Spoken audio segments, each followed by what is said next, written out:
In my last Cricut video, I shared how you can make money using Cricut, and I'll leave that link down below in case you missed it. But today, I am sharing how you can organize problem areas in your home and a few quick home decor ideas you can do in one day. This video is sponsored by Cricut. If you're new to Cricut, it's a craft cutting machine that cuts a variety of many materials, iron-on material, heat transfer vinyl. You can even cut with infusible ink that will give you that professional look. You can do a multiple of crafts you didn't even know existed.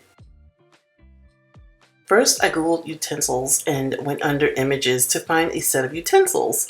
Download it and save it to your computer, then upload your image onto the canvas and select any image that you want to cut and size it to whatever size you need it to be. You can use any cutlery tray you want. The only decision you need to make is if you want removable or permanent vinyl, and measure the length and the width of your utensils to make sure it fits. This is like my favorite part. Oh my god, guys, I love doing this. I'm removing the unwanted piece, and now I'm adding the transfer tape to the image using my scraper tool to make sure it adheres to the image. I'm cutting each image out separately to make it just a little easier when transferring it to the cutlery tray. And now I'm applying each image into each compartment using my scraper tool, making sure that it sticks well. You guys, I love this so much. My only regret is not using this when my son was little. This visual image has been working like a charm in our home. And this is perfect for smaller children, especially if you have a little one that's about to enter pre-K, teaching them early to put things back where they belong. The dreadful junk drawer. Oh, I'm confessing my mess. Well, there's a reason for calling it a junk drawer, right? Okay, so I'm going to snitch a little bit. This drawer has my hubby's tools inside, some of my stuff too, but it's about him right now. He'll put them in there and then he'll say, oh, I'll put them in the garage, and then 4 months later, they're still there. Okay, with that being said, I'm going to be using the Cricut Joy to get this drawer organized. I'm using the Home Edit by iDesign wooden collection to keep my to-go items organized and contained again, and I'm using the drawer label holders. I'm hopeful that they will put things back where they belong. The Cricut Joy was perfect for this job because I made little words. For a little job, this is perfect. It's the little things that make such a big difference, and I was so inspired by my cutlery drawer, I think I'm going to do this one too.